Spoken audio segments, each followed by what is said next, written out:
Então tá. Olá, boa tarde a todos.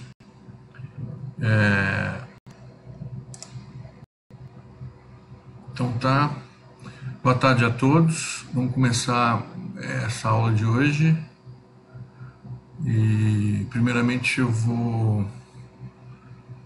consegui gravar as aulas, né? Não estão lá muito bom.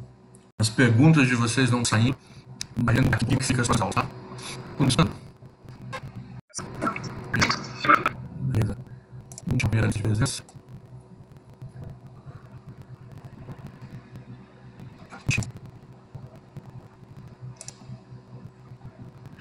Foram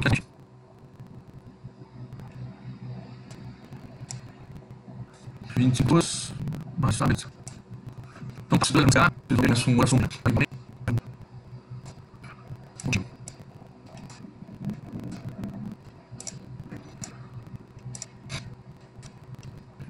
Então, beleza, que é só esse mundo mas é só que eu saí.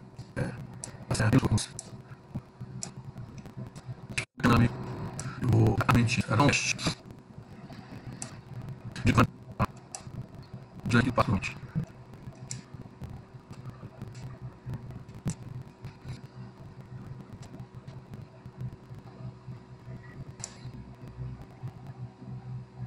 Pronto. Acho que agora sim. E aquilo ali na realidade trava, dá um efeito, mas trava. Bom, beleza.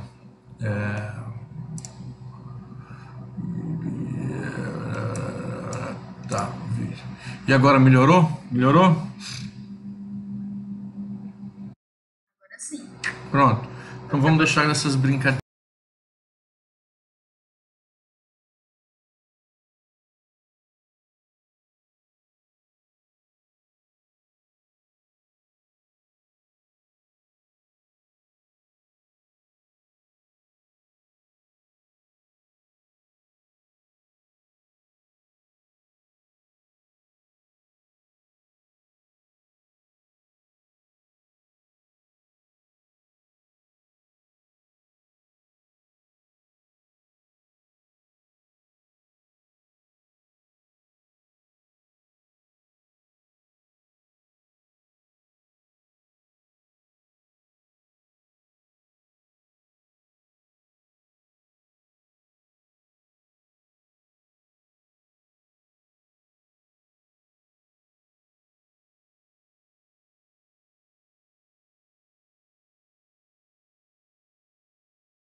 rápidas. Só quando tiver a internet mais forte. Ok, vou compartilhar minha tela com vocês.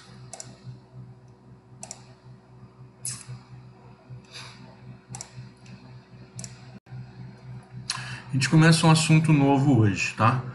Mas eu queria aquela questão anterior, aquele problema que a gente deu na aula passada, né? Que foi ali a usada,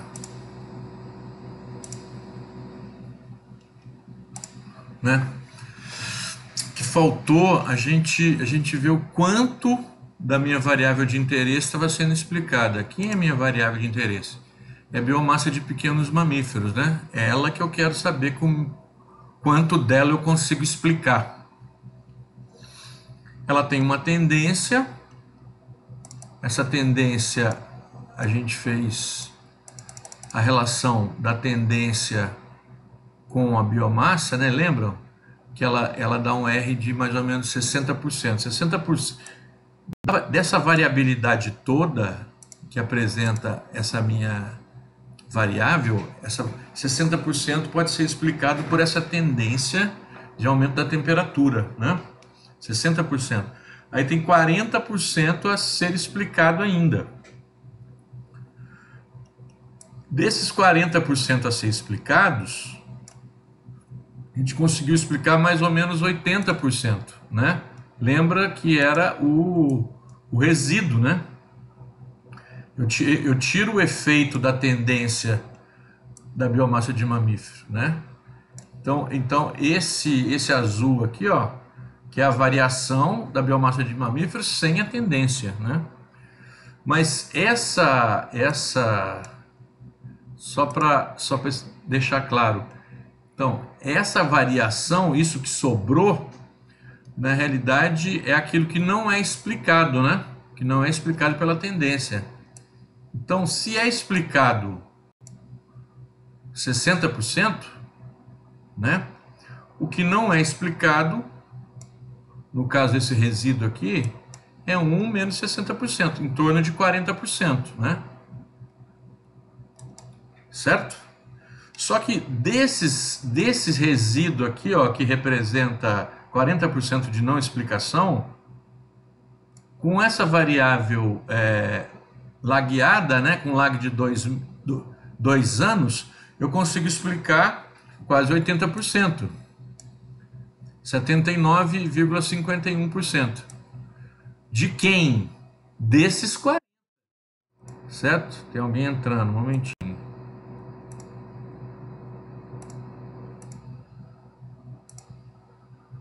Vocês estão me entendendo? Então, quanto que eu consigo explicar ao todo? Então, ó, a primeira variável que maior relação é essa aqui, ó, 60,32. Vamos ver se é isso mesmo. Vou marcar ela aqui.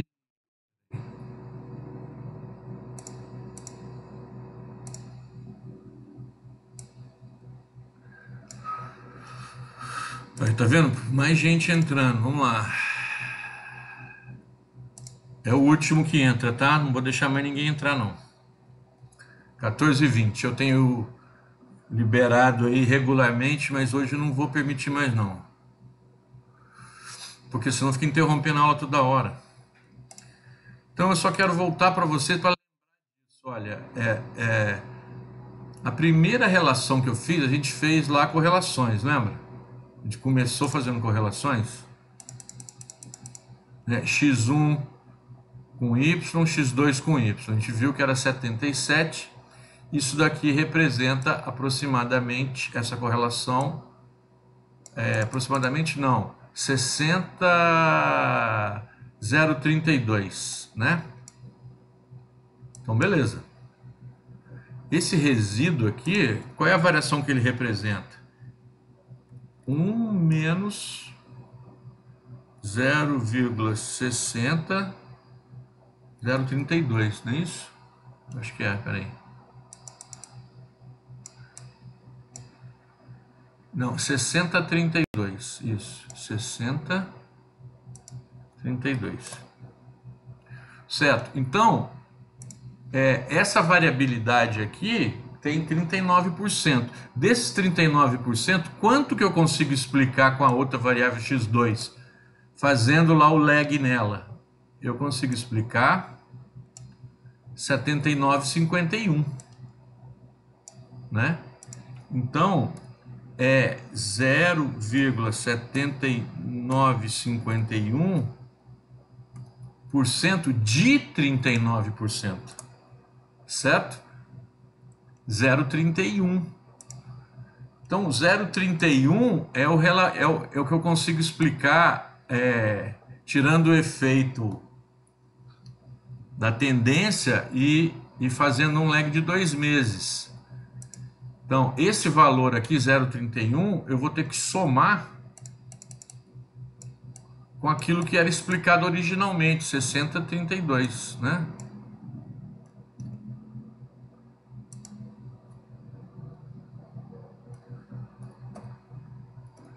(60,32) mais esse valor aqui, ó, 31. Então, na realidade, eu estou explicando quase 92% da minha variação. Entendido? Porque ficou sem resposta isso, né? Eu fiz, tirei o efeito, depois fui lá, vi. A maior variabilidade é realmente devido à tendência. Mas depois dessa tendência, que causa uma grande variabilidade, a outra variabilidade é a variação da cobertura vegetal, que é um fenômeno defasado. Eu fiz a defasagem, achei a porcentagem de explicação. De quem? Já do resíduo. Então é quase 80% de explicação desse resíduo aqui. Mas esse resíduo ele representa 39%. Então o total explicado é em torno de 92%. Isso ficou entendido?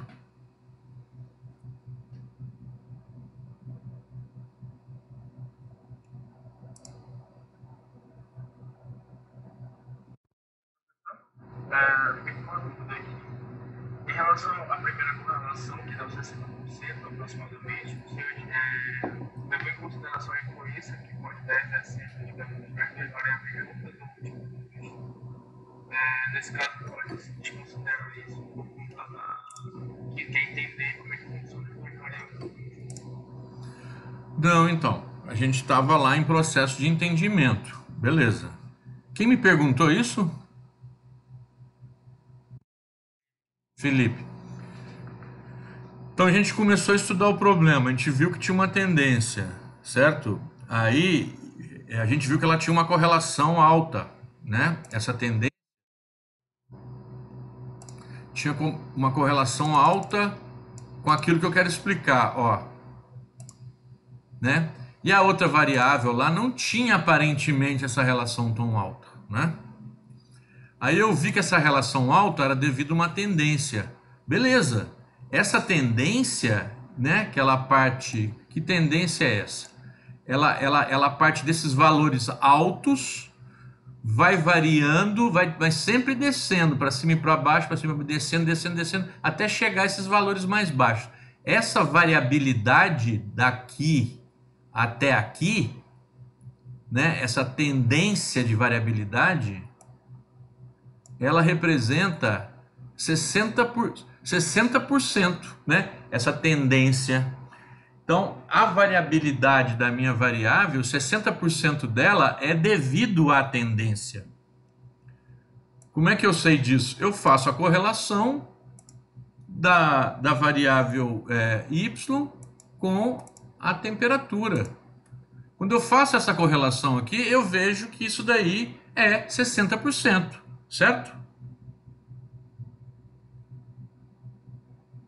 Felipe, eu vi que é 60%, beleza, mas eu não me contive. Eu tirei o efeito, né, através da equação, essa é a equação, né? É a equação que relaciona, aqui ó, essa equação, né? Esse x aqui, então, é aquela variação de temperatura. Essa equação aqui relaciona a variabilidade, a explicação que essa tendência dá. Quando eu tiro o efeito dessa explicação dos dados, sobra um resíduo. Esse resíduo aqui é aquilo que não é explicado por x1. Mas x1 explica em torno de 60%. Então aquilo que não é explicado é em torno de 40%, certo? Não é? Então, esse aqui agora eu vou ver o quanto que eu consigo explicar esse efeito aqui, ó, essa variabilidade. Que variabilidade é essa? É esse azul aqui, ó, é a variável biomassa de mamíferos pequenos sem a tendência dela, mas ela tem uma variabilidade que não está mais ligada à tendência. Essa variabilidade aqui eu consegui explicar por x2, que é a porcentagem de cobertura. Como é que eu expliquei? Eu fiz uma defasagem. Como que eu achei essa defasagem? Eu fui lá no PAST, rodei a correlação cruzada e verifiquei que tinha uma correlação alta num lag de 2.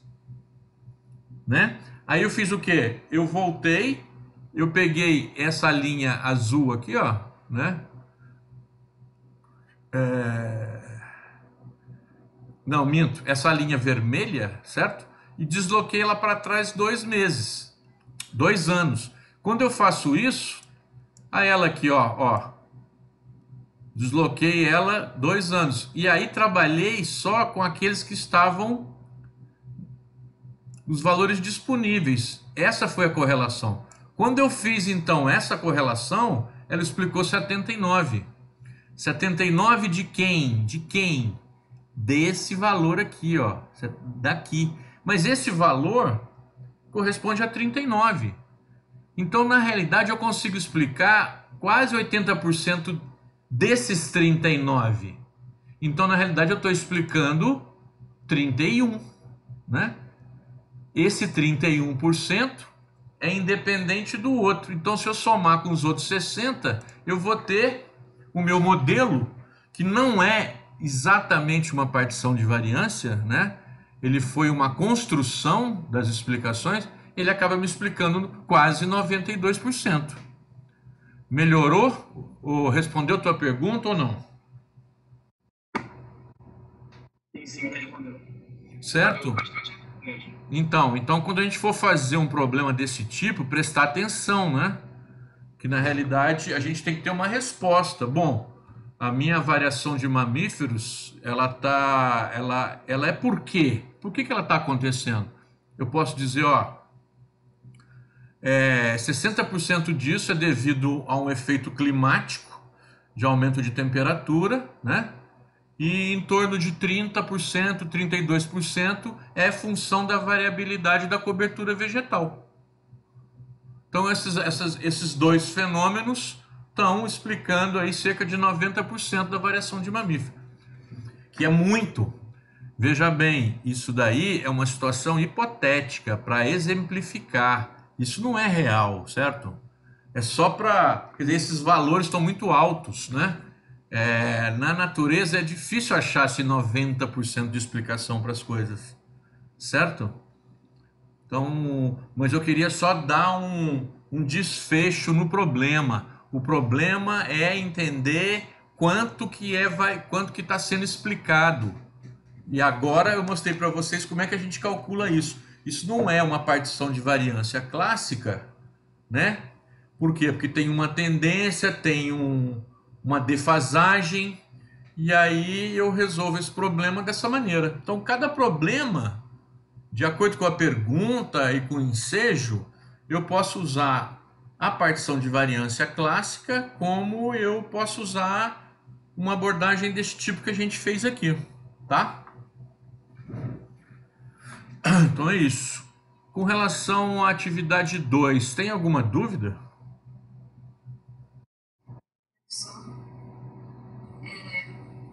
Quando você não jogou no teste, foi essa coluna Y sem efeito de temperatura com a cobertura vegetal, que era o que a gente queria saber, né? Exatamente. A cobertura influenciava sem o efeito dessa temperatura. Uhum. E aí lá a gente achou um R de 89, se não me engano. Isso. Então,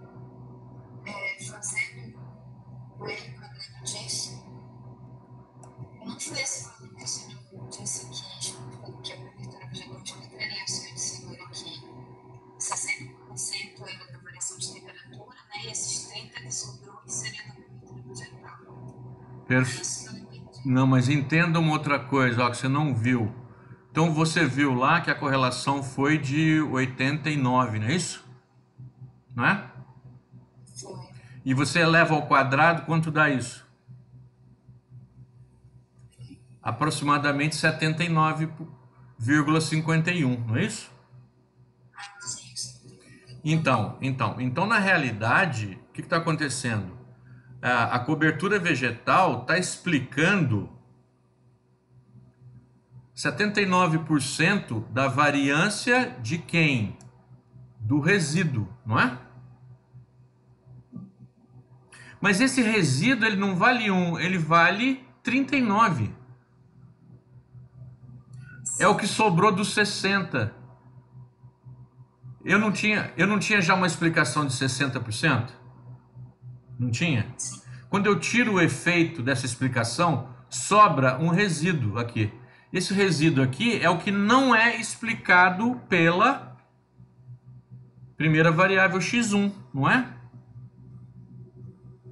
Isso. Então, se você pegar agora esses 39 vezes os 79 que é explicado lá, é o que você vai ver realmente da variável original quanto que x2 está explicando. Você percebeu que eu multipliquei 79 aqui, ó, por aquilo que não era explicado? É 80%, mas de quem? 80% de 40%. Isso vira 31%. Entendeu? Entendi.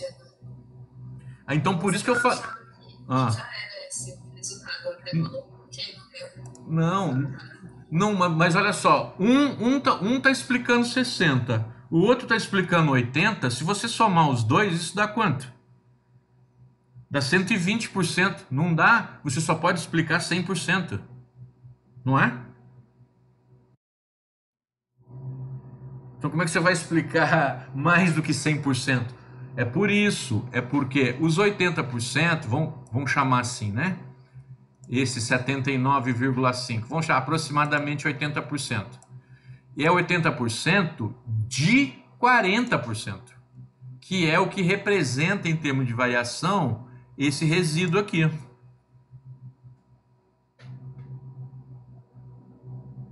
Percebeu a diferença?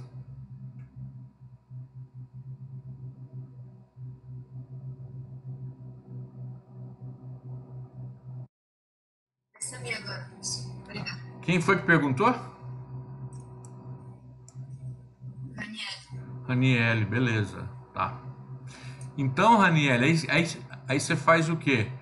Para saber o total explicado, você vai fazer o 60% explicado e o 80% de 40%, né, que dá 31. Aí sim, esse 31 você pode somar com 60, aí você vai ter 92. Então, quanto do meu problema eu consegui explicar com essa minha abordagem?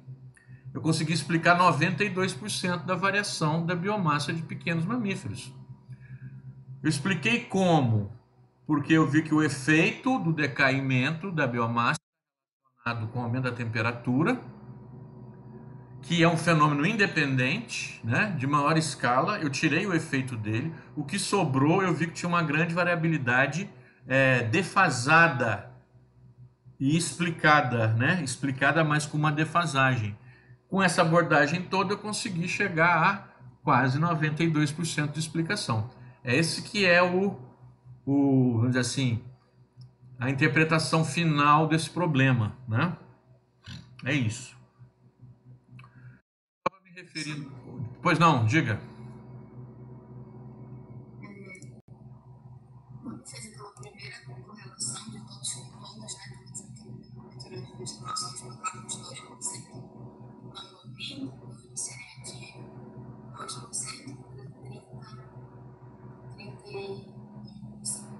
Seria isso? Que pergunta que foi essa? Isso foi uma pergunta? Sim. Porque no início das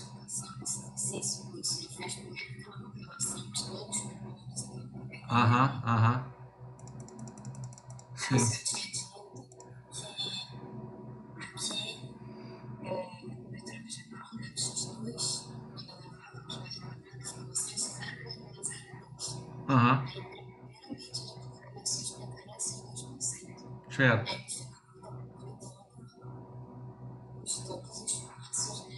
A gente viu que, na verdade, o código 31%. Exatamente. Esse aumento, né, de explicação. Exatamente. Mas olha só, aumentou a explicação. Por que que aumentou? Vamos pensar bem assim, ó.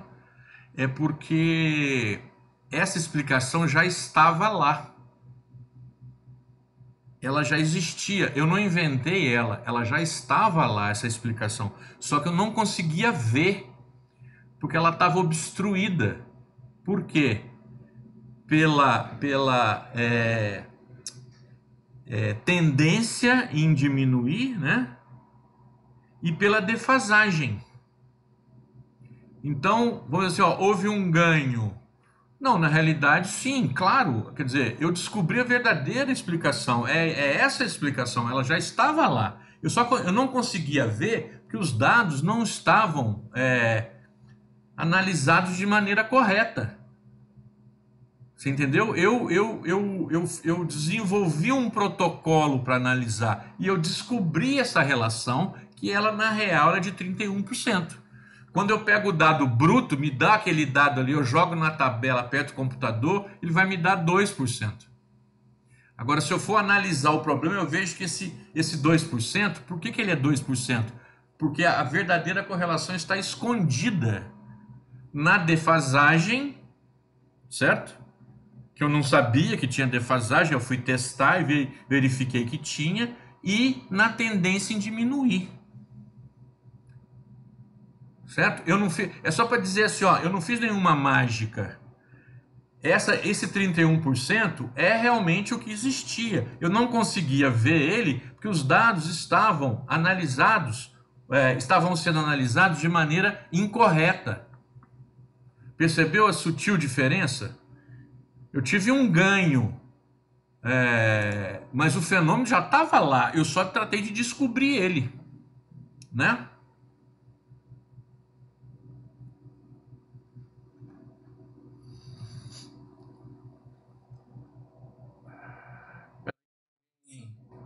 Tem alguém chamando aqui.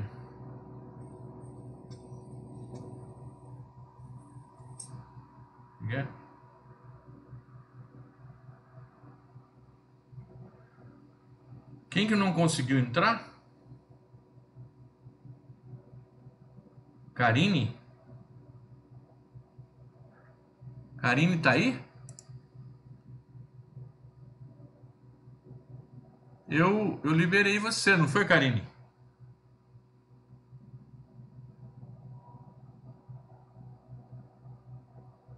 Oh, meu Deus do céu.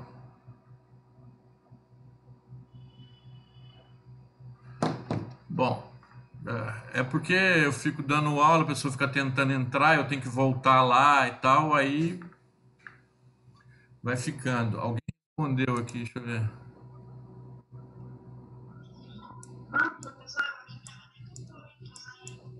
Não? Então fala para ela entrar. Vai lá no. É porque eu tirei da tela aqui, eu não estou olhando pro celular. Pode dizer para ela entrar que eu libero ela aqui.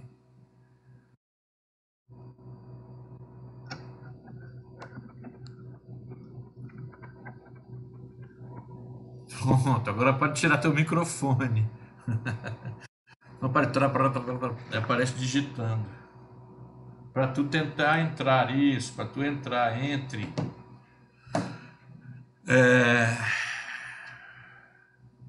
Pronto.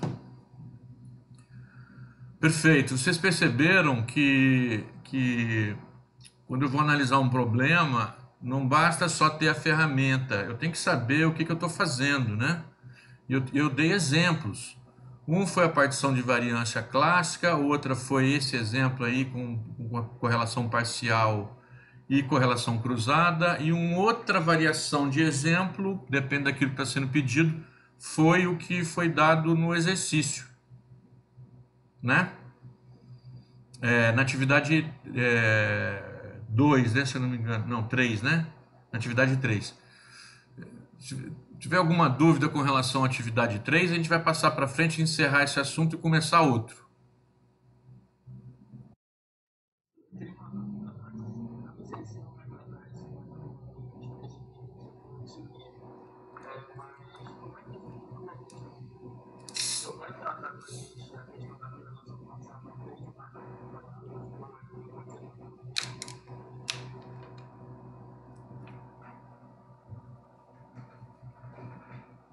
A correlação parcial com 3 ou mais variáveis é a mesma coisa. Você tira o efeito de uma, depois você tira o efeito da outra, depois você tira o efeito da outra e assim por diante. Certo?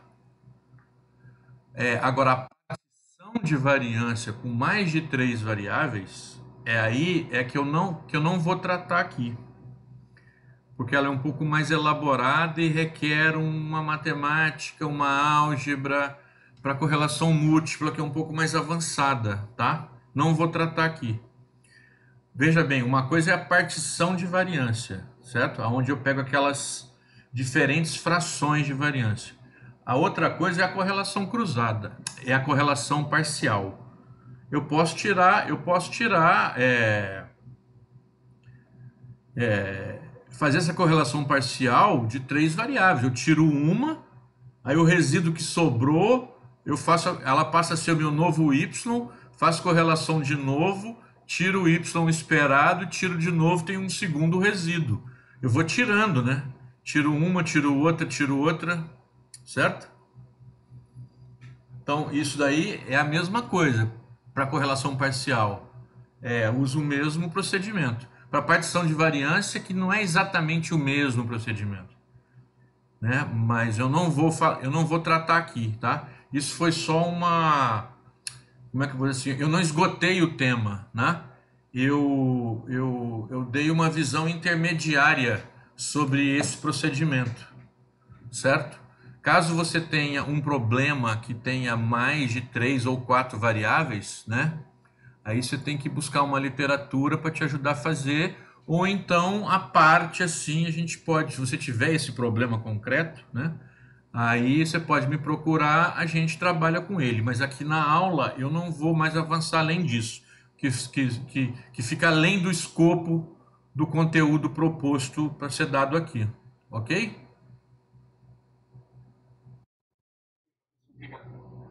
Tá na mão. Então, let's go.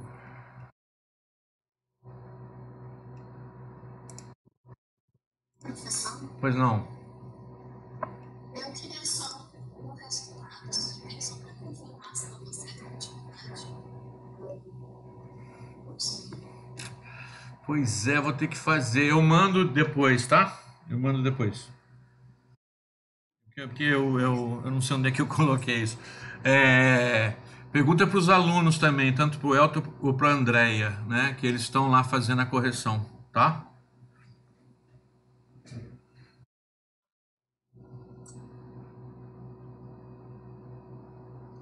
Então tá bom.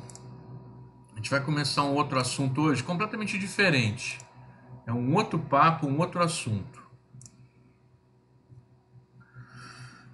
A gente fez, na realidade, essas primeiras aulas foi um pouco de revisão, né, e um aprofundamento aí nos modelos de regressão e correlação linear, onde a gente viu aí uma série de procedimentos e formas de usar, né, um pouco de revisão e um pouco de novidade.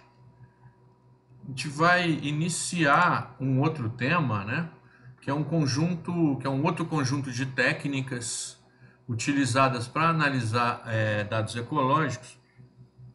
O que a gente vai aprender hoje vai ser absolutamente fundamental quando a gente for falar sobre classificação, sobre análise de cluster, né? Gerar grupos semelhantes. E a partir desses agrupamentos tentar entender os processos, as comunidades, né? Vocês imaginem que cada pontinho, cada tracinho desse aqui que eu estou mostrando aqui no mouse, ó, cada tracinho desse, pode ser uma espécie, né? Então, aqui ó, seria a formação de um grupo de espécies. E aqui tem outro grupo de espécies, aqui tem outro, assim por diante. Então, a ideia é encontrar associações, né? Comunidades, espécies que andam juntas, ou espécies que nunca andam juntas, assim por diante. Isso é muito útil, a gente vai ver depois. A gente vai voltar à classificação passo a passo. Tal. Antes disso, a gente vai ver uma outra coisa que vai ser muito usada lá na classificação, mas por hora vamos entender isso como um assunto em si mesmo, né? Que a gente vai então ver os procedimentos, como é que a gente faz para medir, né? Medindo semelhanças ecológicas. Vamos imaginar aqui uma situação, vocês devem estar com esse arquivo aí, PPT, né? Esse esquema aqui embaixo foi um esquema para ilustrar, por exemplo, um estudo de ecologia de comunidades aquáticas, né? Então, ao longo desse rio hipotético, né? Isso pode ser uma floresta, isso pode ser dentro da cidade, isso pode ser dentro de um lago, enfim, isso pode ser no bioma da bacia amazônica, né? Pode ser, enfim. Mas o que é basicamente o procedimento mais comum? É que ao longo desse rio ou de um outro ambiente qualquer, eu vá fazendo amostras, certo? Então eu tenho aqui uma amostra 1, 2, 3, assim por diante, até 16. Essas amostras eu posso ir lá coletar, ou então essas amostras eu posso ir também ir num banco de dados, né, do IBGE, por exemplo, né, que tem lá por município, uma série de informações. Então percebam, quando eu vou fazendo esse meu estudo de campo, né, fazendo a coleta, eu gero várias matrizes ou tabelas de dados. Então vocês percebam aqui na linha, ó, é de 1 a 16, né? Então, eu posso ter, num primeiro momento, uma matriz biológica. O que significa isso? Cada amostra que eu fizer aqui pode ser uma rede, pode ser uma armadilha, tem que ser tudo padronizado, né? Cada amostra que eu fizer aqui, eu tenho, então, várias espécies coletadas nessa amostra, né? Passo uma rede e vejo todas as espécies que vêm. E aqui eu vou colocando os seus valores, né? As quantidades. Nesse mesmo ponto aqui, ó, né? Eu também, nesse mesmo ponto, eu posso ter uma matriz ambiental. Significa o quê? São as variáveis da água, por exemplo, que eu faço uma medida aqui. Então, eu meço aqui, posso ter a variável 1, 2, 3, 4 e assim por diante. Aqui eu posso medir pH, temperatura, condutividade, nitrogênio, fósforo, né? Metal pesado, posso fazer uma série de coisas. Então eu teria uma variável, eu teria uma matriz que a gente chama de ambiental, né? Que ela não é um nome muito adequado, mas é um nome ligado assim, ó, variáveis físico-químicas, né? Que pode ser tanto da água como pode ser do substrato também, né? Eu posso dizer que o substrato nesse ponto aqui ele é arenoso, ele tem matéria orgânica, enfim, né? Que eu chamo isso não é exatamente a matriz biológica, é uma matriz de outras variáveis não biológicas que eu estou chamando de ambiental. Isso é por causa de uma tradução do inglês, né? Environmental Matrix, que eles usam. Mas enfim, então é um conjunto de variáveis que são auxiliares que eu poderia usar para explicar essas variações que está tendo aqui nessa minha matriz. Uma terceira matriz, que eu posso chamar uma matriz geográfica ou de localização, que seria basicamente o quê? Coordenadas da sua posição, por exemplo, latitude e longitude e a profundidade. Essas três variáveis, ó, seriam então de localização, né? Eu posso fazer uma outra matriz e assim por diante, posso ir separando, né? Então, por exemplo, pode ser uma matriz, se eu estou estudando peixes, certo? Se o meu interesse é peixe, eu posso fazer uma matriz assim de presença de proteção, seria uma matriz de habitat, né?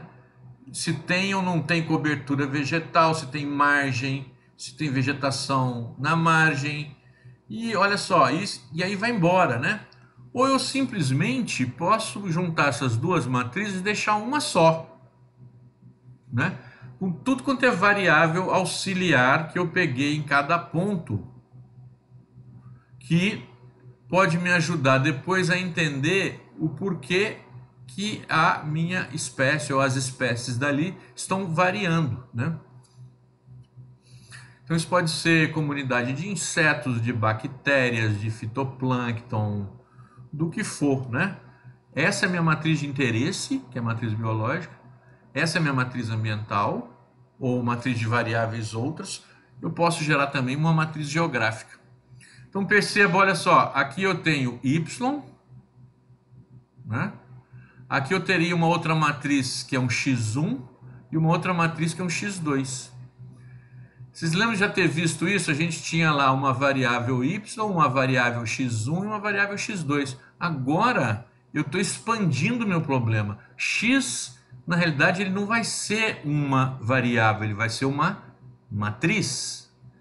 E quantas variáveis tem? É a quantidade de espécies que eu tenho lá. Então o problema passou para uma outra dimensão, ele ficou bem mais complexo. Eu não vou analisar apenas uma variável biológica, eu vou analisar uma tabela, ou seja, uma matriz de variáveis biológicas. Essa matriz é que eu vou querer explicar agora usando as minhas outras matrizes, né? Por isso que, se faz sentido, é legal separar as variáveis em matrizes.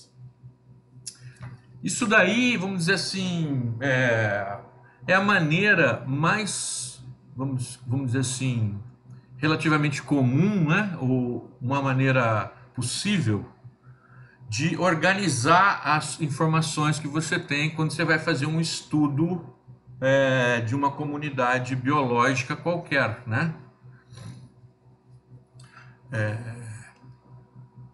Ok? Então é assim que eu meio que organizo os dados. Dito isso, para vocês terem noção do que a gente está entrando nesse mundo aqui agora, a gente vai começar a trabalhar não apenas com uma variável, mas com um conjunto de variáveis. Então vamos lá. Como é que eu vou saber qual é a abordagem? A primeira abordagem é comparar essas amostras aqui, ó, em termos de composição de espécies, né? Pode ser que esse rio seja muito curtinho, e essa alça aqui, que é a amostra 16, seja muito parecida com a amostra 1. Se ela for um lugar muito pequenininho, né? Se eu estiver estudando peixe. Agora, se eu estiver estudando bactéria, não, né? Porque aí pode ter uma grande variabilidade, diferenças e tal, né? Como é que eu vou saber se o ponto 1 é parecido com 2, é parecido com 3, com 4, se ele é diferente, né? Se ele é igual ou parecido ao ponto 16? Eu tenho que ter alguma forma de medir essa semelhança. E aí então a gente chama de a gente usa esse jargão, né, que é medir a semelhança ecológica. Semelhança ecológica, tanto que essa matriz aqui, a gente pode chamá-la de matriz ecológica também, tá? Semelhança ecológica, a gente vai se referir justamente à semelhança em termos de composição de espécies, né? Em termos de comunidades. E para isso a gente vai ter que aprender alguns conceitos e aos poucos a gente vai falando sobre isso. Então dá. Então como é que eu faço para medir se um ponto, em função das espécies que ocorreram lá, ele é parecido ou ele é muito diferente de um outro ponto qualquer, Esse ponto aqui, né, o ponto 1, né? Se ele é parecido com o ponto 2, com o 3, assim por diante. Eu vou ter que medir essa semelhança, né? E como é que eu meço essa semelhança? Vamos aprender a medir essa semelhança da maneira mais simples possível, que é através de dados binários.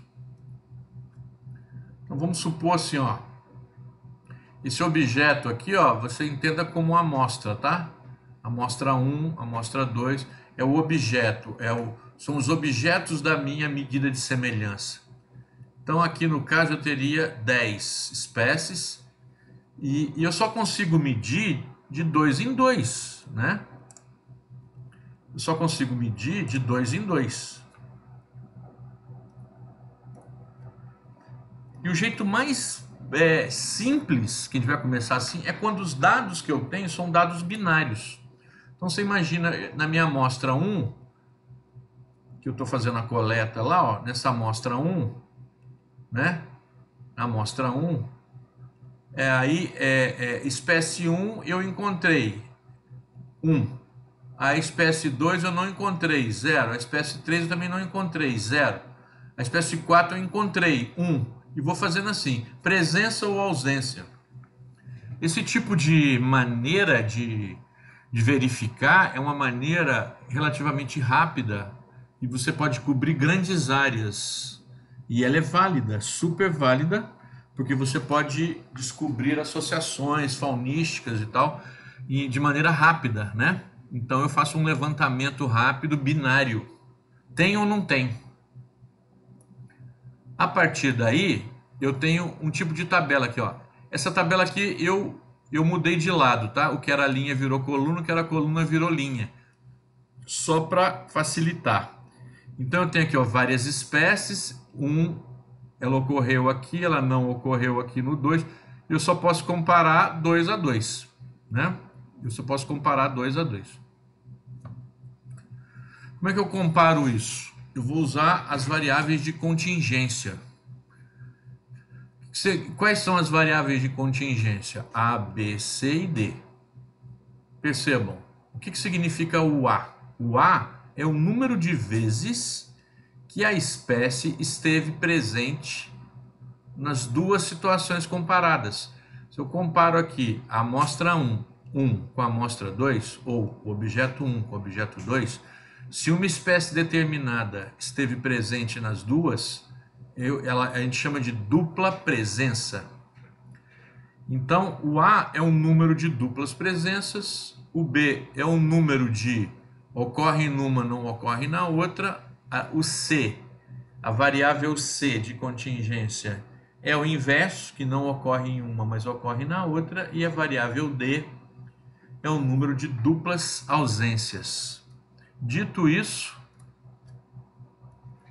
tá aqui um exemplo, né? 1 e 0, 0 e 1, 1 e 1, 1 e 1 e 1. Então eu tenho que calcular A, B, C e D. A, B, C e D não tem nada a ver lá com aquelas frações de variância, tá? Isso aqui é uma outra coisa, né? Isso aqui é uma outra formulação que tem as mesmas letras aí, mas não tem nada a ver, né? Então, vamos calcular o A. O A é o quê? É o número de vezes que apareceram duplas presenças. Então, vocês podem ver aqui, ó. O que é dupla presença? É 1 e 1. Então, tem aqui, ó. 1, 2, 3. Então, meu A vale 3. Ok? O que é o B? Que ocorre em um e não ocorre na outra. Ó, 1 e 0, 1. 1 e 0, 2. 1 e 0, 3. O que é o C? É o contrário, é 0 e 1. Então, aqui, ó, 0 e 1, 1. 0 e 1, 2. Certo? E o que é o D? É o número de duplas ausências. 0, 0, 0, 0. Foi 2 também. Então, pronto, calculei A, B, C e D. A partir do A, B, C e o D calculado, A, duplas presenças, B, presença em uma e ausente na outra, C, o inverso e D, dupla ausência, depois que eu calculei os valores de A, B, C e D, comparando dois objetos, eu vou então calcular o índice de similaridade mais simples de todos, que é o índice de Jacquard. Jacquard com 2 Cs, né? Isso é um autor sueco, lá em 1901, que ele propôs isso aí para estudar biogeografia, né? Então, vamos olhar esse índice de Jacquard. Ele é basicamente A dividido por A mais B mais C. Então, vamos lá. Quanto foi o A? 3. A mais B mais C, 3 mais 3 mais 2, dá. Então, essas duas amostras, certo? Objeto 1 e o 2, ou amostra 1 e 2, elas têm 37,5% de semelhança. Isso que significa esse cálculo, né? Percebam que no índice de Jacquard não existe, não é usado a variável de contingência D, não é usado. Por quê? Porque o fato de não ter a espécie lá, isso não quer dizer que ela não ocorra lá. Então, se eu estou passando pela mata, se eu estou passando pelo rio, faço uma coleta, não encontro a espécie, então não necessariamente eu posso ter a certeza que essa espécie não esteja lá. Por isso que boa parte dos índices de similaridade, né? Vamos começar a introduzir esses temas aí. Similaridade não leva em consideração D. Então, com o passar do tempo, essas formas de medir a semelhança ecológica, vários autores foram propondo outras métricas, outras formas de medir. Aqui eu tenho vários, ó. Simple Matching, que é o A mais D sobre N. N é A mais B mais C mais D. Eu tenho Jacquard, que estava lá, né? Aquele que a gente fez. Que é esse aqui, ó, A mais B mais C. Eu tenho um outro índice que é o Disse, Sorensen-Zekanovsky, que é essa fórmula, 2A mais B mais C. Eu tenho esse outro, tenho o Okiai e uma série de outros, né? Atualmente não tem tantas pesquisas assim em gerar outras formas de medir, não. Isso aparentemente está bem estudado. Então, o que eu tenho são variações, maneiras de medir, né? E a gente vai ver o que varia e a sensibilidade, etc, né? Então, vocês saibam que existem várias métricas, né? Vários índices para se medir o que? A similaridade. Então, vamos lá. Um índice de similaridade. O índice de similaridade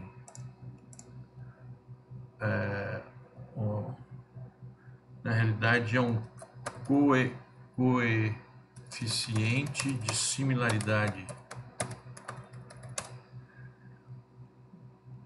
O que ele é similar? Como é que ele varia?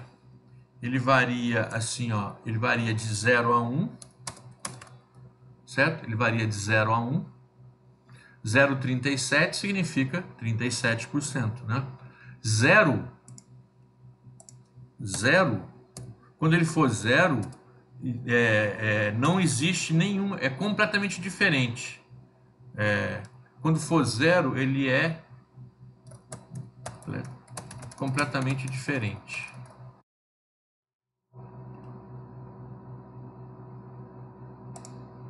E quando ele for 1, ele é idêntico, certo?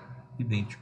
Então, o que é similaridade? À medida que aumenta o coeficiente de similaridade, aumenta também a semelhança entre dois objetos ou duas amostras. Ok? Parece simples, mas isso tem que ficar claro, porque isso, o conceito por trás disso vai aumentando, tá? Vai se alterando, ok? Então já vamos colocar aqui que existem índices também, coeficientes de dissimilaridade. dissimilaridade. Coeficiente de dissimilaridade, que é o contrário. 1 são iguais e 0 são diferentes. Então, o que é um índice de dissimilaridade?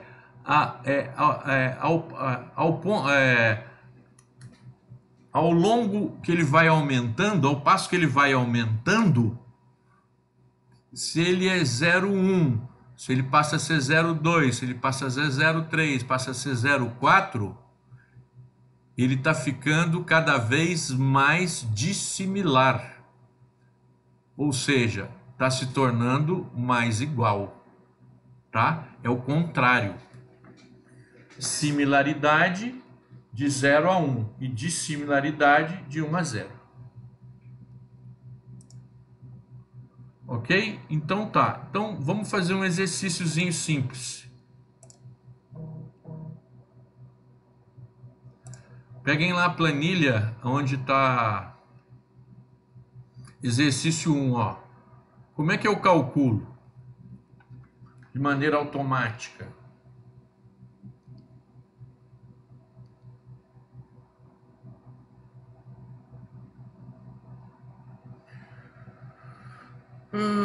Entrou, né? Tá bom. Karine entrou, beleza. Todo mundo conseguiu abrir a planilha aí com esses... A gente vai aprender... Ó, então você imagina uma tabela que eu tenho a estação 1, a estação 2, aí a 3, a 4, a 5. Tem uma série de outras amostras aqui, né? Então eu vou aprender aqui um jeitinho de calcular isso aqui na planilha. Para 10 é tranquilo, né? Mas vai nos ajudar a fazer uma série de coisas aqui. Todo mundo abriu aí a planilha?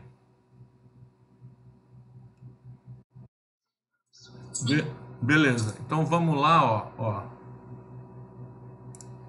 Jacar. Copiar.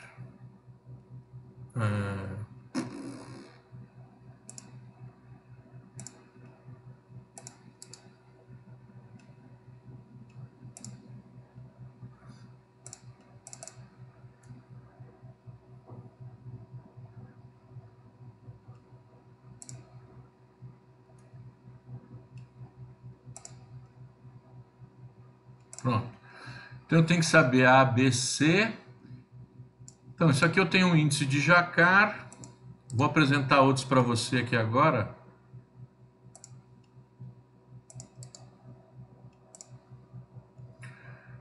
Isso aqui está numa fórmula que é um editor aí que o Windows tem. Não sei se todo mundo tem, tá? Mas eu vou editar aqui agora. Eu vou clicar nele duplo, ó. E aqui eu vou colocar um 2. Colocar um 2. E aqui eu vou chamar ele de Sorensen. Certo? Então, olha só. Eu tenho Jacar entre I e J. É sempre de 2 a 2. I é qualquer uma com qualquer outro, né? O I pode variar de 1 a N e o J também, de 1 a N, né? Então, isso aqui é a notação para dizer o quê? Eu vou medir a semelhança entre dois objetos, I e J. É sempre entre dois, né? Isso vai ser igual a A mais B mais C. Isso aqui é o famoso Jacar. E uma alteração dessa formulação, o que alterou? Ele deu um peso duplo à dupla presença. Olha só, né? Ele botou um 2 aqui e um 2 aqui. O que ele fez com isso? Ele aumentou o peso na dupla presença. Sorensen. Também conhecido por Disse. E um outro nome lá que é Kizekanovski, que eu nunca sei como escreve. Por quê? Porque não tinha internet, né? Era carta e isso demorava, e as pessoas foram desenvolvendo esse conhecimento meio que ao mesmo tempo. Então, vários autores, depende do lugar. Se você estuda, se você pega um artigo sei lá, dos países nórdicos, eles vão usar Sorensen. Se você pega nos Estados Unidos, vão usar Disse, e assim por diante, né? Se usa ali nos países aí da Europa Central, vão usar o Krzyzanowski, né? Que era um polonês lá. Enfim, mas é a mesma coisa, é a mesma formulação, tá? Ele dá um peso duplo às duplas presenças. Significa o quê? Um lugar é mais parecido com o outro quanto mais espécies em comum tiver nesses dois lugares, né? E vamos apresentar aqui a outra agora para vocês. Vamos copiar.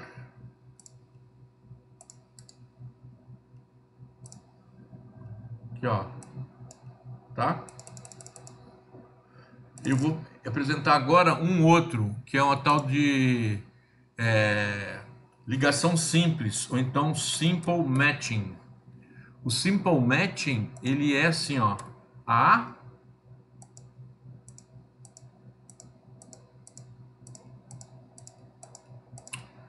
puta nós. Aqui, ó, menos D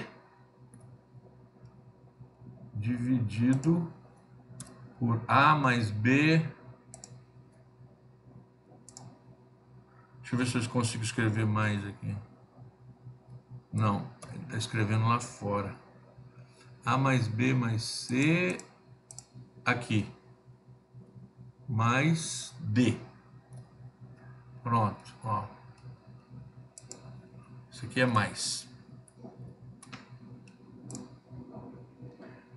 Pronto, ó.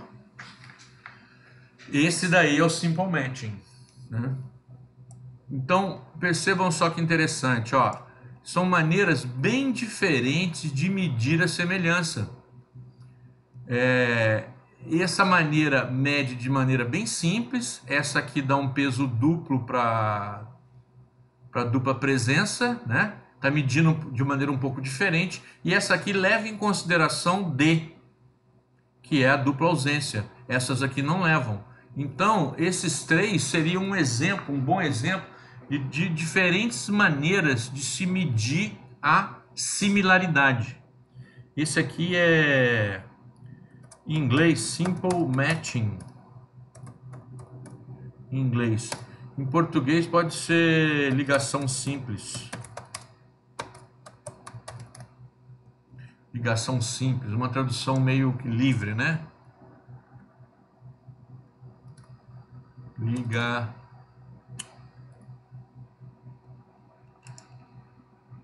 Ligação simples. Essa aula está sendo gravada, né? Mas eu não sei como é que vai ficar a gravação. Então eu recomendo tirar um print da tela, certo? Porque isso aqui não está lá na apostila. Eu vou montando aqui automático e vocês vão vendo como é que eu estou fazendo também. Que eu acho mais, sei lá, estimula você querer fazer também, né? Aí você vai e aprende. Essa é a minha ideia. Não sei se eu estou certo, mas enfim, a gente vai tentando, né? Então tá. O que eu tenho que fazer com esse conjunto de dados aqui entre A e B? Eu tenho que achar A, B, C e D para esse conjunto de dados aí. Então, para eu achar A, vamos fazer uma coisa assim, ó. Vamos fazer um procedimento aqui, ó. Se eu fizer uma soma, que é facinho, ó. Se eu somar os dois valores que estão sendo comparados,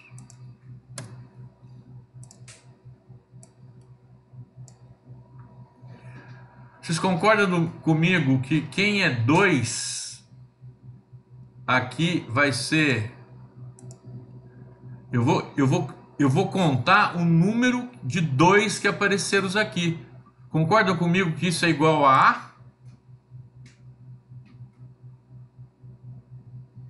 Se alguém está... né? Então, como é que eu faço isso no Excel? Tem uma forma que chama-se Conte-C. Então, eu vou colocar aqui, ó. Eu vou inserir uma função, né? Colocar aqui em cima todas. E a função vai ser conte C. Vamos achar ela lá embaixo. Ó, conte pontinho C. Vira a função? Olha lá, ó, conte.c. Vai em tudo e acha essa função conte.c. Dá um tempinho, se vocês estiverem fazendo junto, vocês dão uma olhada.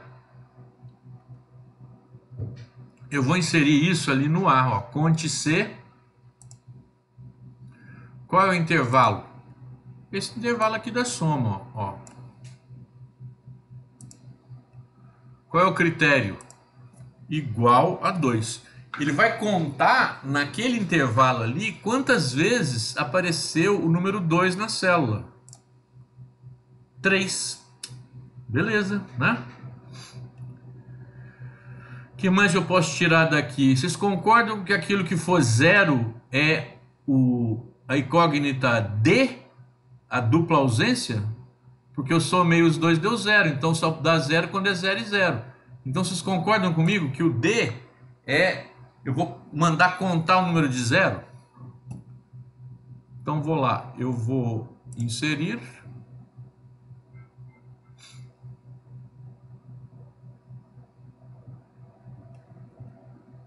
Uma que eu já usei recentemente, conte C. Vou fazer a mesma coisa, vou marcar a área.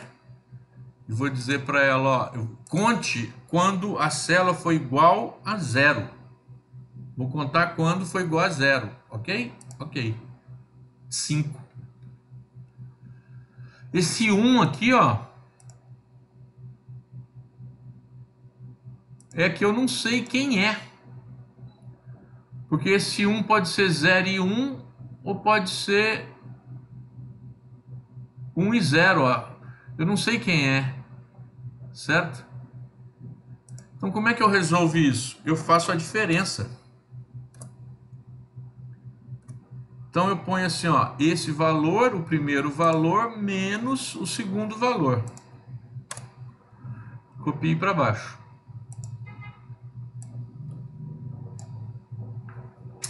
Nessa diferença vai aparecer aqui, ó, 1 e menos 1.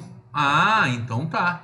Então eu posso, por convenção, o que for menos 1, eu chamo... Quem for menos 1, significa o quê? Que é 0 e 1, né? Que aí deu menos 1. E quem for 1, é 1 e 0. Então, quem for 1 e 0, eu vou chamar de B.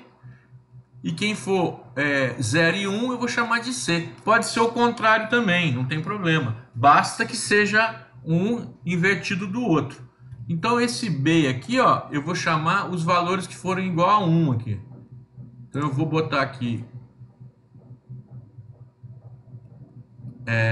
conte C. Marco o meu intervalo, que o intervalo agora é da diferença. E qual vai ser o meu critério? Igual a 1. Se eu fiz 1, eu faço todo mundo, se eu entendi a ideia, né? Ó. Então eu tenho um valor só de B. Continuando. Conte C. Mesma coisa, a diferença. E eu quero agora igual a menos 1. Vai me contar quando aparecer menos 1 lá. Pronto. Aqui eu tenho A, B, C e D. Então eu posso achar Jacar. Posso achar Sorensen e posso achar Simple Match. Ligação simples. Jacar, vamos seguir a fórmula. Igual A dividido por A mais B mais C. Fecha parênteses, Enter. 60%. Certo? O Jacar está me dizendo que a amostra 1 e a 2 elas têm 60% de semelhança. Vamos ver o Simple Match, quanto que ele me diz? Vai ser igual ao quê? Abro parênteses, 2 vezes o A, 2 vezes o A, dividido, abre parênteses de novo, Aí eu ponho 2 vezes o A de novo, mais o B, mais o C. E aí eu fecho em definitivo. Certo? Quanto é que ele vai me dizer? 75%. Ó. Então, olha que interessante. Dependendo do índice que eu uso, ele é mais ou menos similar, não é? Essa similaridade não é uma coisa exatamente objetiva, ela depende do índice que está sendo usado. Vamos ver o Simple Matching. Quanto é que ele vai medir? É o A mais o D, né? Dividido por A mais B mais C mais D. 0,80. Olha que curioso. Eu usei um, deu 0,60. Eu usei outro, deu 0,75. Eu usei um outro, deu 0,80. Né? Então o Simple Match está me dizendo que ele é muito igual, né? 80% igual. Por que que é 80% igual? Porque ele está levando em consideração D, ó, 0, 0. E eu falei para vocês, quando eu uso em consideração isso, ele está dizendo que ele é parecido pelo fato de não ter sido encontrado espécies nenhum nem em outro. Isso não é verdade, porque isso pode corresponder a uma situação momentânea só, né? Então, não se aconselha usar índices que levem em consideração D para quando você faz uma amostra, ou você tem um esforço amostral pequeno. Vou mostrar uma outra situação onde é útil usar o D, não aqui, tá?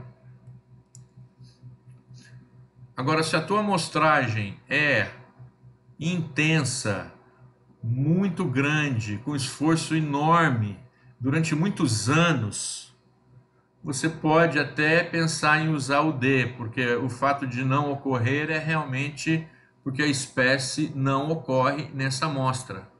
Lembrem, pessoal, que eu estou falando para vocês que essa amostra, ó, a amostra em si, aquele vetor lá, ó, eu posso estar comparando o ponto 1 com o ponto 16. As amostras, elas estão espalhadas no espaço, tá? Elas representam um outro lugar, né? Tem que ter sempre em mente isso, 1 e 2 e tal, mas eu posso estar medindo aqui a 1 com a 16, vendo se tem diferença ou não. E outra coisa, isso aqui é separada no espaço, mas eu posso monitorar um ponto só aqui, ó, que eu posso ter um outro ponto, mas no tempo, certo? Então, a minha matriz de dados, ela pode ser tanto espacial, como essa daqui, como ela pode ser temporal, o mesmo valor, vários tempos, mês a mês, 2 em 2 meses, né? Ou ela pode ser os dois, espacial e temporal, ao mesmo tempo, né? Então tem que ficar claro isso daí. Onde é que nós estávamos? Aqui. Certo? Então, agora, o que eu vou fazer? Eu vou fazer o seguinte. Vou copiar. Ah, não. Vou fazer umas simulações. Ó. Lembra que eu falei...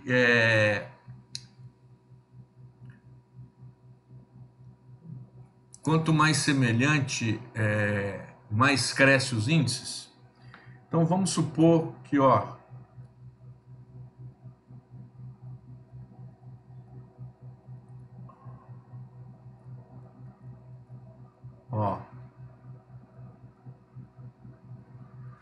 olha só, é a similaridade máxima.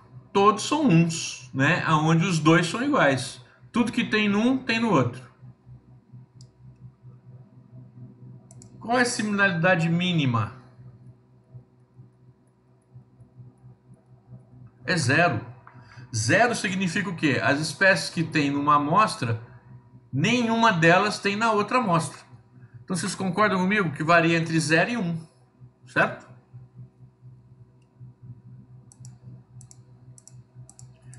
Então vamos voltar.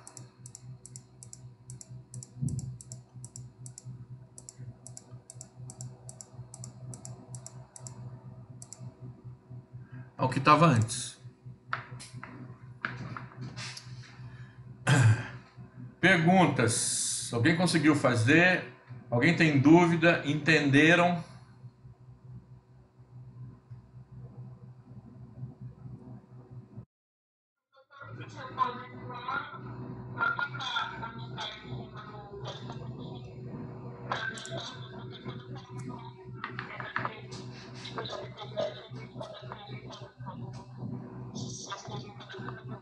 Tá vendo?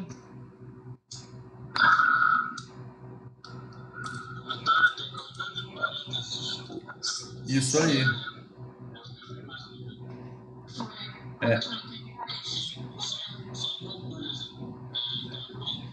Pois não.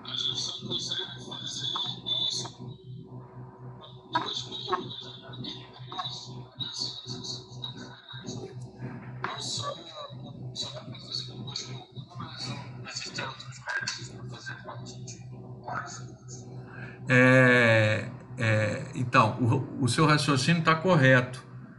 Só é possível medir de duas em duas. Porque como é que eu vou medir a semelhança entre três? Não dá. Eu só meço a semelhança entre uma coisa e outra, né? Agora, isso vai remeter a uma outra coisa. Se eu tenho 20 amostras e eu quero fazer a semelhança entre elas, eu tenho que fazer todas com todas 2 a 2.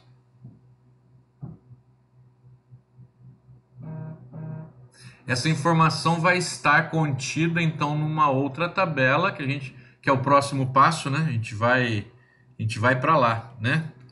Então, por enquanto eu estou mostrando um algoritmo simples, né? Que eu calculo a soma e a diferença, e a partir da soma e diferença eu consigo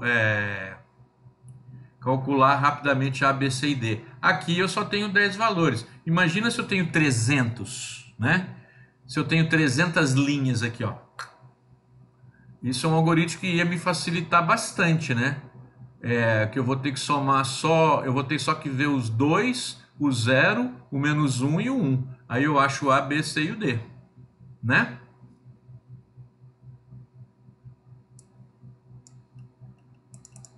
Quem me perguntou, tá respondido ou não?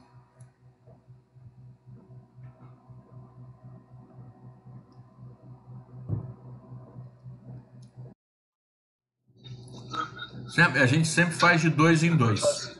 A gente sempre faz de 2 em 2, certo? Então, beleza. Então, eu vou... Todo mundo conseguiu fazer isso daqui?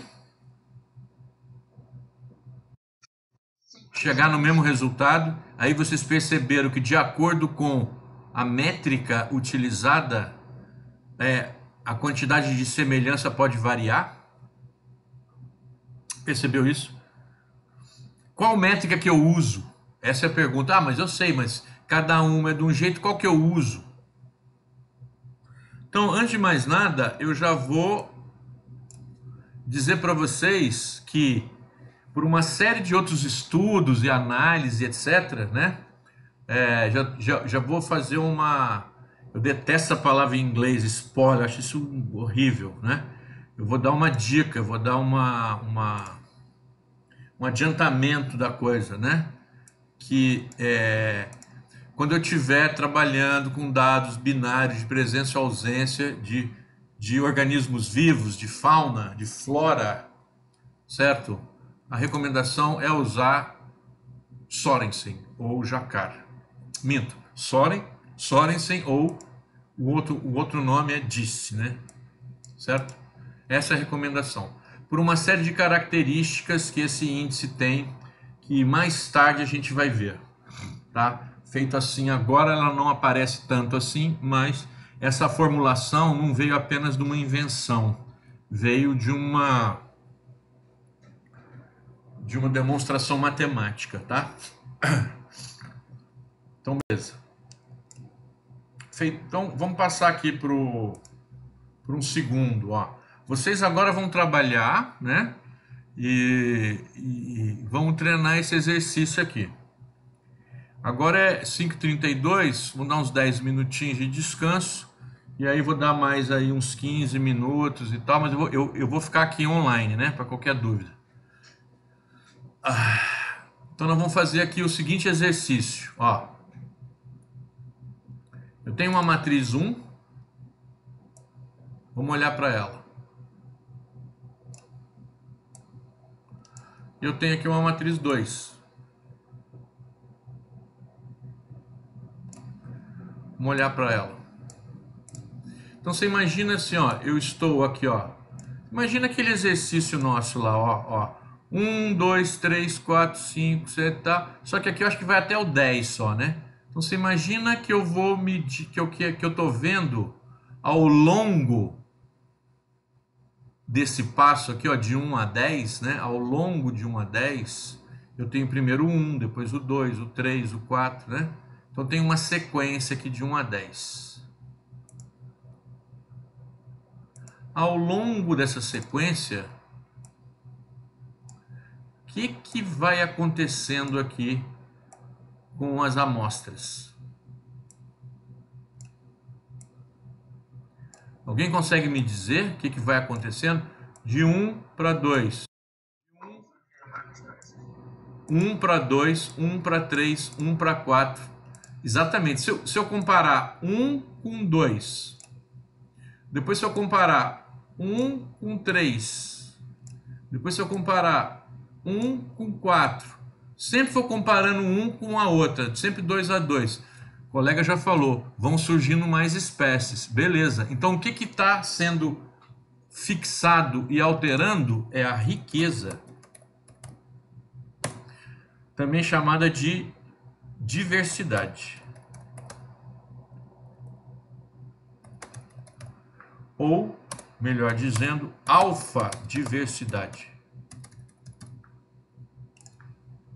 Certo? Então, o que vai alterando aqui é a riqueza. Aqui eu tenho 1, 2, 3, 4, 5, 6 e assim por diante. Certo? Só isso que está sendo alterado, a riqueza ou diversidade. E nessa segunda matriz, o que está sendo alterado aqui? Alguém pode me dizer?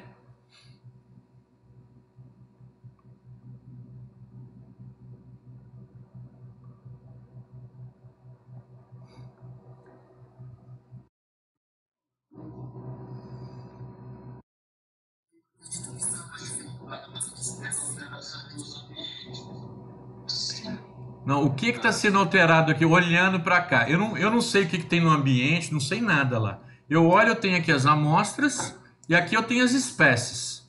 São espécies diferentes. Aqui eu estou vendo que aqui tem 1, 2, 3 e 4. Aqui eu estou vendo que tem a 2, 3, 4 e 5 e assim por diante, tá? Olhando para esses zeros e uns, o que você fala para mim que está variando? Ocorreu uma redução nessas espécies? Como redução? Quantas espécies eu tenho aqui, ó? Na amostra 1, quantas espécies eu tenho? Na amostra 1, tá. Na amostra 2. E na amostra 3. Pronto. Então sabe como é que chama isso daqui? Sabe como é que chama? A riqueza é a mesma. A riqueza. O que variou? Beta diversidade. Variou foi a diversidade beta. O que é diversidade beta? São As espécies que estão entrando. A composição mudou e de maneira assim, ó, bem gradual, a composição está mudando. A composição, olha só, ela pode mudar basicamente por duas razões, principalmente. Ou ela muda a riqueza, ou ela muda a beta-diversidade. Normalmente, as duas coisas estão mudando.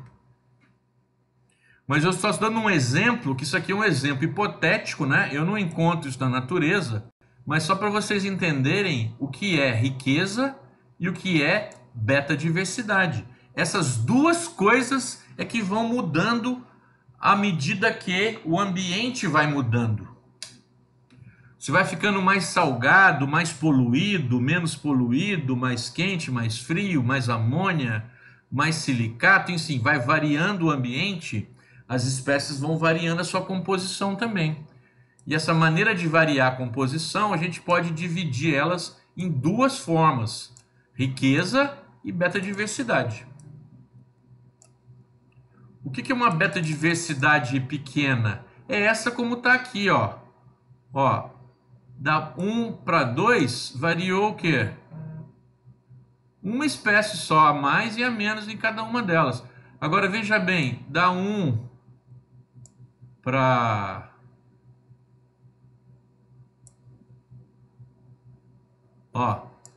6, né? Já não tem mais nenhuma espécie em comum. Tá vendo? Não tem mais nenhuma espécie em comum mais, né? Mudou a comunidade. Aqui apareceram 4, aqui apareceram outras 4.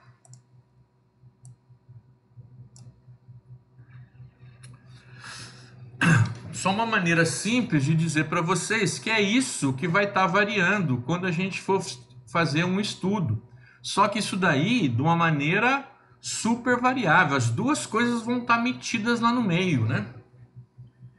E eu tenho que arrumar um jeito de medir essa similaridade, que na realidade vai ser um conjunto de diversidade alfa com diversidade beta que está acontecendo ao mesmo tempo. Ok? Então, qual é o exercício? Eu quero que vocês... peraí, beta-diversidade.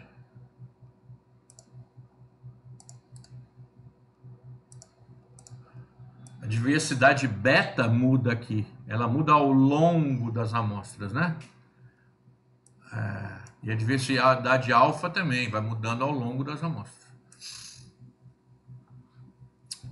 Então, o exercício é o seguinte. Eu quero que vocês usem Jacquard e Simple Match. Minto. Jacquard e Sorensen. Use os dois índices, né? E façam comparações da seguinte maneira, ó. Deixa eu escrever aqui, ó. A1 com A2, A1 com A3, A1, A4, A1, A2, A3, A4, até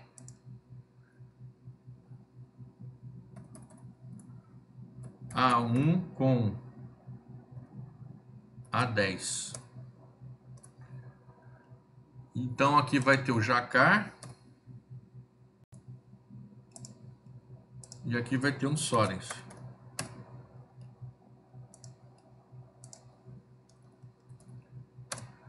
Certo? Então eu vou fazer 1, 2, 3, 4, 5, 6, 7, 8, 9, 10 para Jacquard e para Sorensen, para a matriz 1 e depois Jacquard e Sorensen para a matriz 2. Quando vocês gerarem essas tabelas, esses valores aqui, ó, basta então fazer um gráfico de um e de outro. E a gente vai ver então como é que cada um desses dois índices se comporta quando está variando alfa-diversidade e quando está variando beta-diversidade.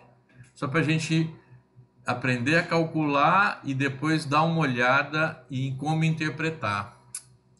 Entendido a tarefa?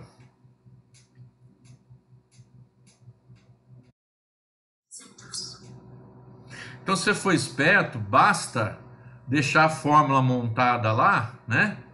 E ir só trocando a coluna, copiando e colando e colocando do outro lado lá os valores. E que você pode fazer isso rapidamente. Basta você ter a manha de copiar, colar, deixar tudo pronto, as fórmulas no Excel, certo?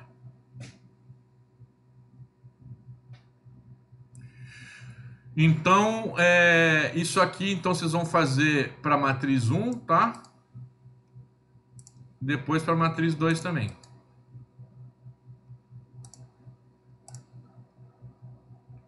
Aqui, ó, continua, tá? Ó, continua. A1 com A5, A1 com A6, assim até A1 com A10. Por quê? Porque vai trocando, né? Aqui, ó, tem uma espécie a mais, duas espécies a mais, três espécies a mais, quatro a mais e assim por diante, né? Cada vez que eu acrescento uma espécie, o que acontece com a similaridade, tanto de Jacquat quanto de Sorensen? Não vou usar Simple Matching, que eu já disse para vocês que o Simple Matching, em pequenas amostras, né, a dupla ausência, ela gera uma similaridade a mais que na realidade é um artefato. Tá falando que é mais similar pela ausência.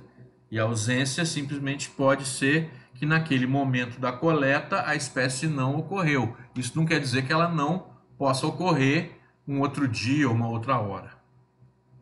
Então, 10 minutinhos aí e depois mais uns 15 para vocês, então, gerarem esses valores aqui, tá? Tô por aqui.